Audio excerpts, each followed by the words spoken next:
Sénèque, lettre 117. Quelle différence les stoïciens mettaient entre la sagesse et être sage. Du suicide. Tu m'attireras beaucoup d'affaires et me jetteras à ton insu dans un grand et fâcheux procès en me posant de ces questions délicates sur lesquelles je ne saurais me séparer de mes maîtres, sans manquer à ce que je leur dois, ni juger comme eux sans blesser ma conscience. Tu demandes s'il est vrai, comme les stoïciens le prétendent, que la sagesse soit un bien, mais que ce ne soit pas un bien d'être sage. Exposons d'abord leur opinion, puis je hasarderai la mienne. Nos stoïciens veulent que ce qui est bien soit corps, parce que le bien agit et que tout ce qui agit est corps. Le bien est utile.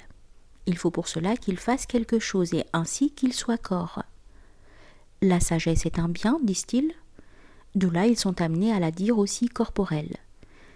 Être sage n'emporte pas, selon eux, la même condition. Cette chose incorporelle et accidentelle à la première, c'est-à-dire à la sagesse, c'est pourquoi elle ne fait rien et n'est point utile.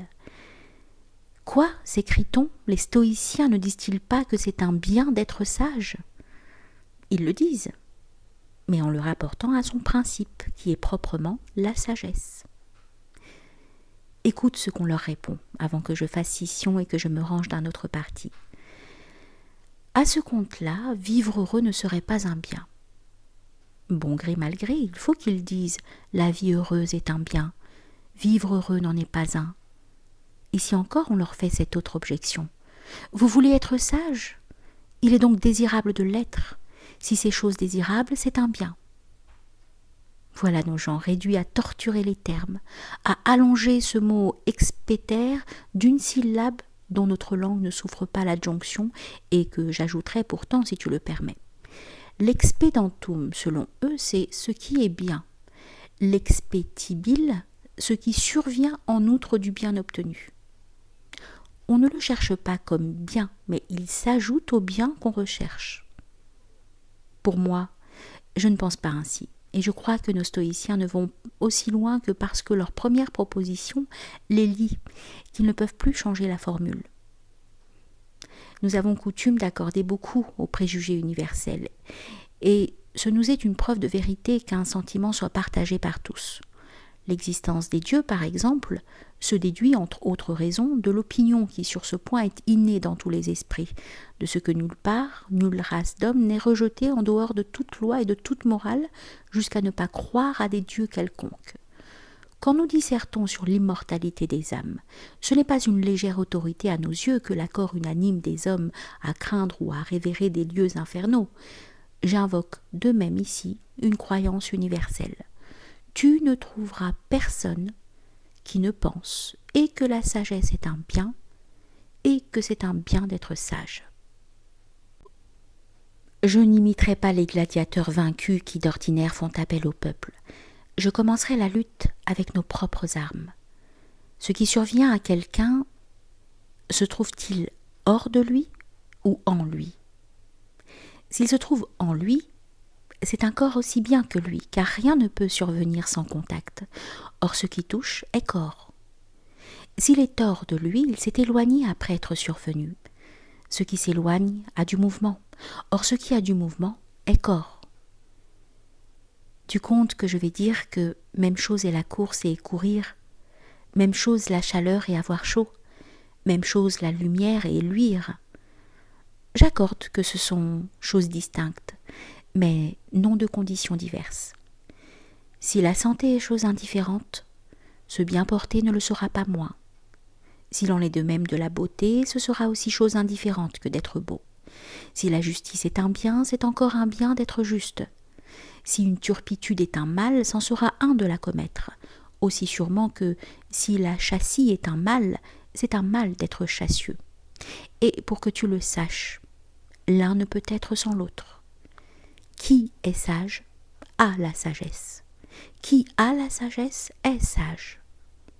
Il est si impossible de douter que l'un ne soit tel que l'autre, que tous deux semblent à quelques-uns être une seule et même chose. Mais je demanderais volontiers, puisque toutes choses sont ou bonnes ou mauvaises ou indifférentes, dans quelle classe on place être sage. Ce n'est pas un bien, dit-on, ni un mal, sans doute. C'est donc chose intermédiaire ou indifférente. Or, nous appelons ainsi ce qui peut échoir au méchant comme au bon. La fortune, par exemple, la beauté, la noblesse. Être sage ne peut échoir qu'au bon, donc ce n'est pas chose indifférente. Mais on ne peut même appeler mal ce qui ne peut échoir au méchant. Donc c'est un bien. Ce qu'on n'a pas sans être bon est un bien. Être sage n'appartient qu'au bon, donc c'est un bien. C'est, dis-tu, chose accidentelle à la sagesse. Cet état que tu nommes être sage fait-il ou comporte-t-il la sagesse ? Dans l'un ou l'autre cas, c'est toujours un corps, car ce qui est fait et ce qui fait est corps. S'il est corps, c'est un bien, car il ne lui manquait pour cela que de ne pas être incorporel. Les péripatéticiens veulent qu'il n'y ait nulle différence entre la sagesse et être sage, attendu que l'un, n'importe lequel, est compris dans l'autre. Penses-tu en effet que jamais homme puisse être sage, sinon celui qui possède la sagesse, et que celui qui est sage puisse ne pas la posséder ? Les anciens dialecticiens font une distinction qui a passé jusque chez les stoïciens. Et laquelle ? La voici. Autre chose est un champ, autre chose est d'avoir un champ. En effet, avoir un champ se dit du possesseur, non du champ même. Voilà comme la sagesse est autre chose qu'être sage. Tu accorderas, je crois, que l'objet possédé et le possesseur font deux. La sagesse est possédée, celui-là la possède qui est sage. La sagesse est l'âme perfectionnée ou portée au plus haut point de grandeur et de bonté. C'est en effet tout l'art de la vie. Être sage, qu'est-ce cela ? Je ne puis dire. L'âme perfectionnée, mais bien l'heureux état de qui la possède. Ainsi, l'un est l'âme vertueuse, l'autre la possession de cette âme vertueuse. Il y a, disent les stoïciens, diverses natures de corps. Par exemple, celle de l'homme, du cheval. Elles sont suivies de mouvements des âmes démonstratifs de ceux des corps. Les premiers ont quelque chose de particulier distinct des corps. Ainsi, je vois Caton se promener. Les sens me le montrent et ma pensée le croit. C'est un corps que je vois qui occupe mes yeux et ma pensée. Puis je dis « Caton se promène ».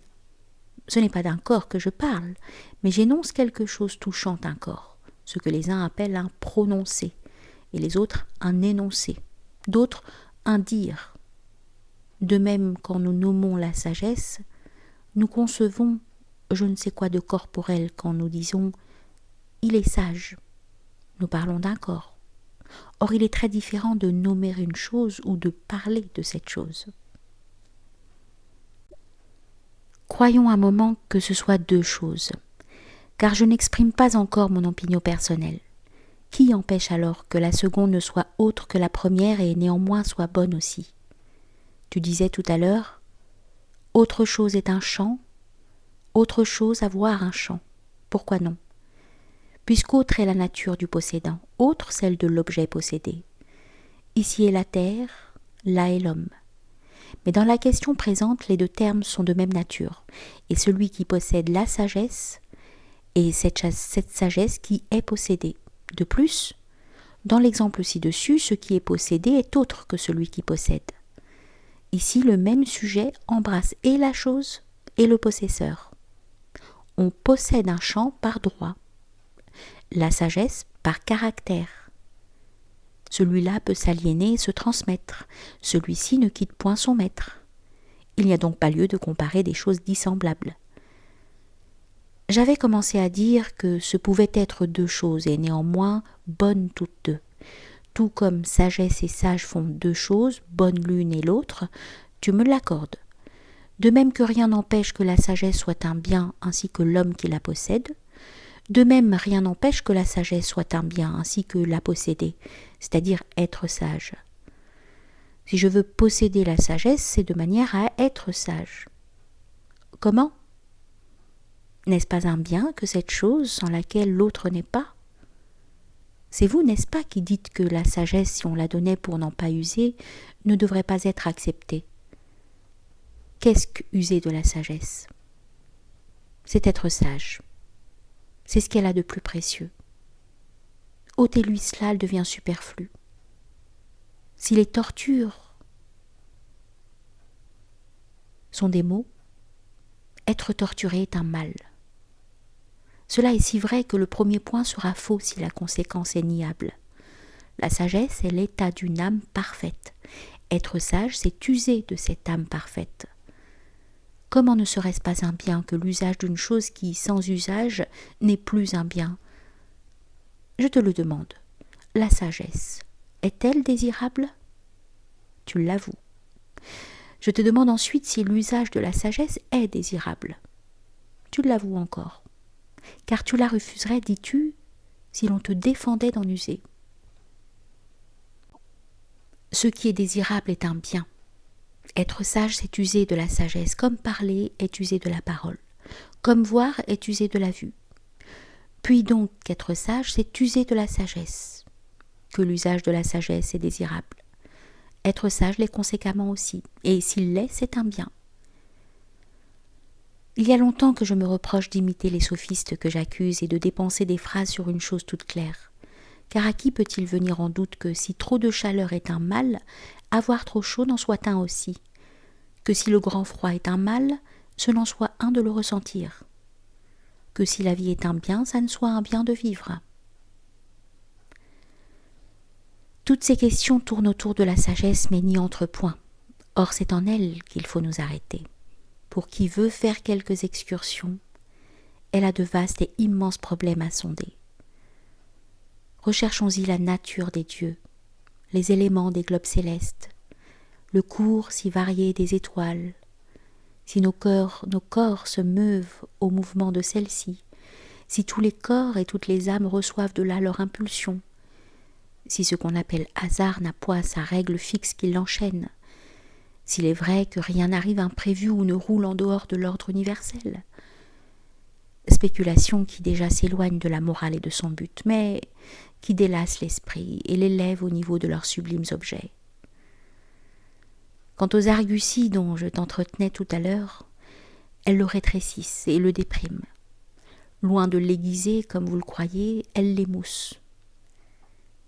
Dites au nom du ciel, ces veilles que réclament si impérieusement des soins plus nobles et plus fructueux, pourquoi les consumer en abstraction peut être fausse, à coup sûr inutile?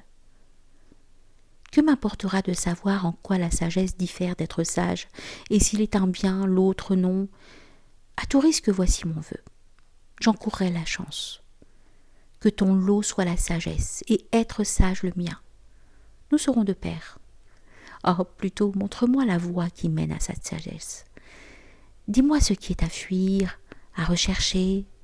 Quelles études raffermiront mon âme chancelante? Comment je repousserai loin de moi ces fougueuses passions qui m'emportent hors du devoir?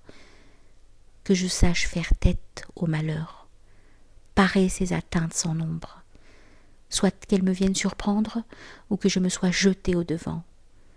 Supporter les tribulations sans gémir, la prospérité sans faire gémir autrui, ne pas attendre le dernier, l'inévitable terme de la vie, mais de moi-même, et quand bon me semblera, partir en toute hâte. Rien ne me paraît plus pitoyable que d'invoquer la mort. Car si tu veux vivre, pourquoi souhaites-tu mourir? Si tu ne le veux plus, pourquoi demander aux dieux une faculté que dès ta naissance tu tiens d'eux?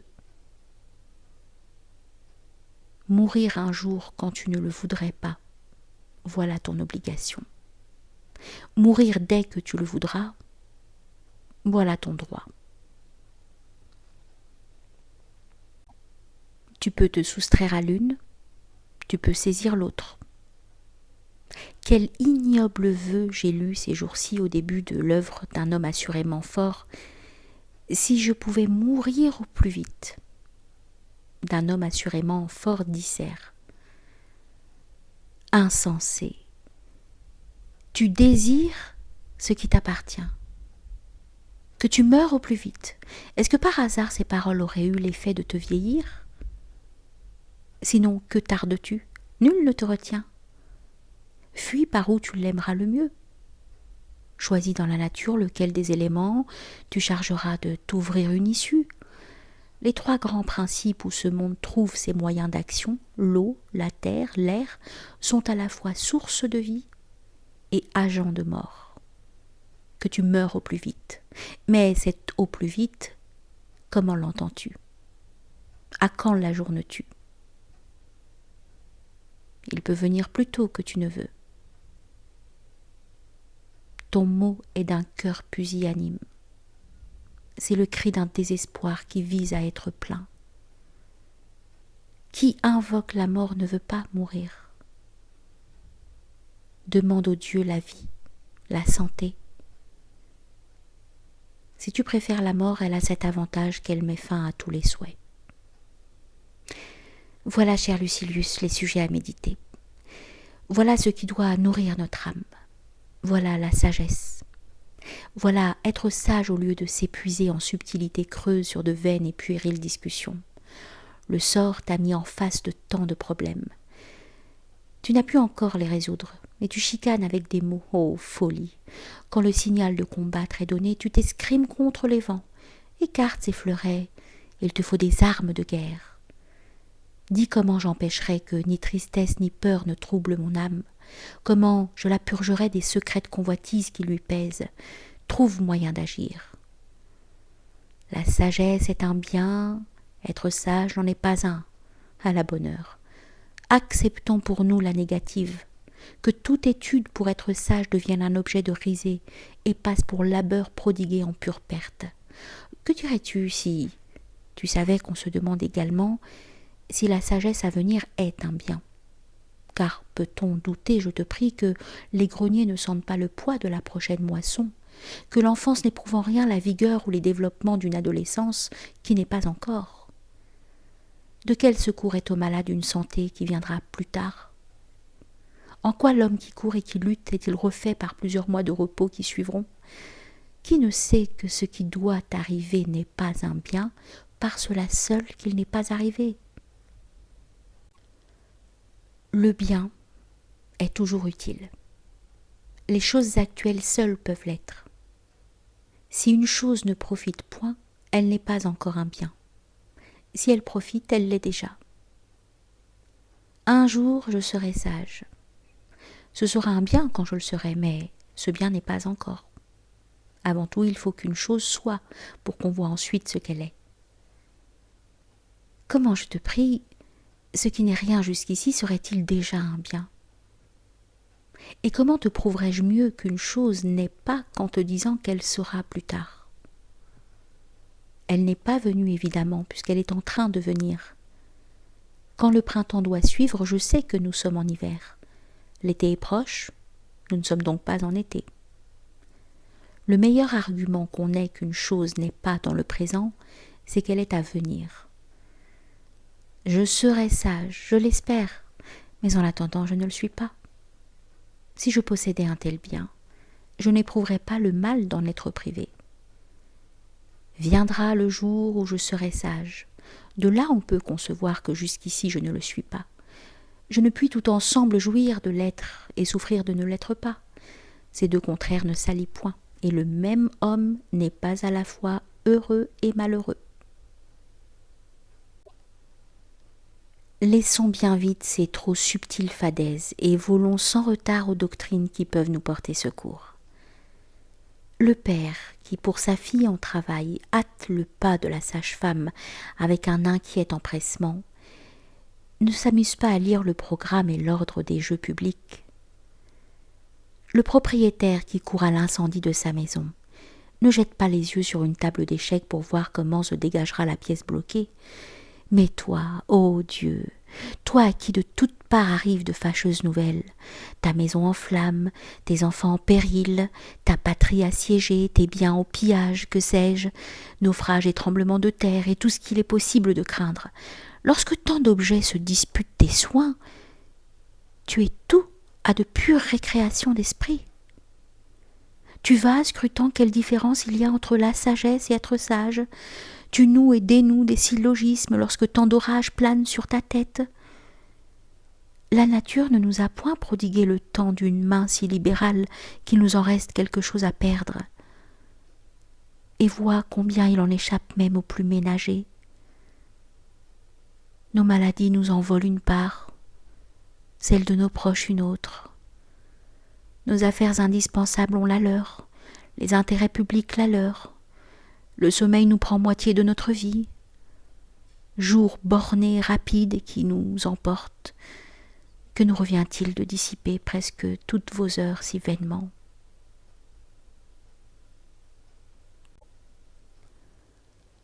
Disons encore que l'esprit s'accoutume plutôt à ce qui amuse qu'à ce qui guérit, et qu'on fait un divertissement de la philosophie, le plus sérieux des remèdes. Entre la sagesse et être sage, quelle est la différence? Je l'ignore. Mais je sais qu'il m'importe aussi peu de le savoir que de ne le savoir pas. Dis-moi, quand je l'aurai appris, en serais-je plus sage? Pourquoi donc aimes-tu mieux m'enchaîner aux mots que m'exercer aux actes? Inspire-moi plus de courage, plus de sécurité. Fais-moi l'égal de la fortune, fais-moi plus grand qu'elle. Et je puis l'être, si c'est dans cet unique but que j'apprends.